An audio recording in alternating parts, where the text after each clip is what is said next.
んにちは、しほです。今日はニュージーランドの罰金のお話をしたいと思います。なんでこんな話をするかっていうと、めちゃくちゃ罰金を取られるから。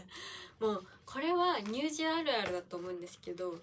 車持ってる人はほとんどの人が罰金取られたことあると思います。それぐらい厳しくて、日本の感覚でこれぐらいセーフでしょって思っててもすぐ取られてきます。そして証拠付きで取られてくるので逃れられません。罰金の高い順に言おうかな。高い順に言うと、まず入国で申請せずに持ってきちゃいけないものとか持ってくると確か$400とか取られます。例えば生のフルーツとか持ってくると罰金です。今は分かんないけど、前言ってたのは確か$400ぐらい取られます。気をつけてください。でもう一個$400するのがあって、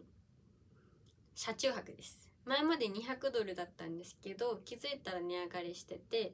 車中泊を許可されていない場所ですると$400取られます。この知らない日本人とかも多いと思うんですけど、日本だとできるから。ニュージーランドだとこのキャンプ場とか決められた場所で車中泊をしないと罰金$400取られます。車中泊でお金浮かせたと思っても$400取られたら絶対マイナスだと思うので、車中泊は気をつけてください。で次、$150のあれだ、バス専用レーンっていうのがあって、日本だとバス優先レーンだと思うんです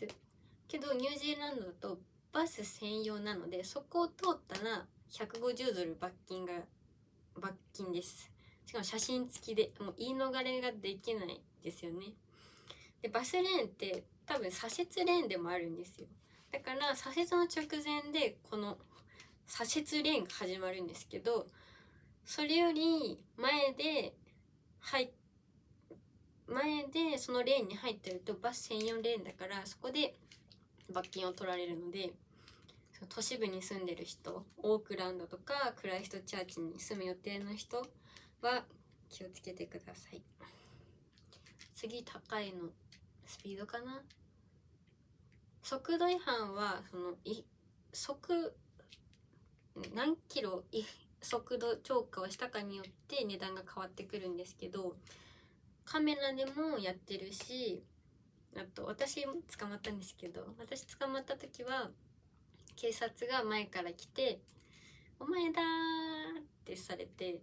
捕まりました。でも言い訳させてほしいんですけど、その時下り坂だったんですよ。しかも何台もいて、私がずっと遅れ気味で後ろの人に申し訳ないからって言って頑張ってスピードを出してっ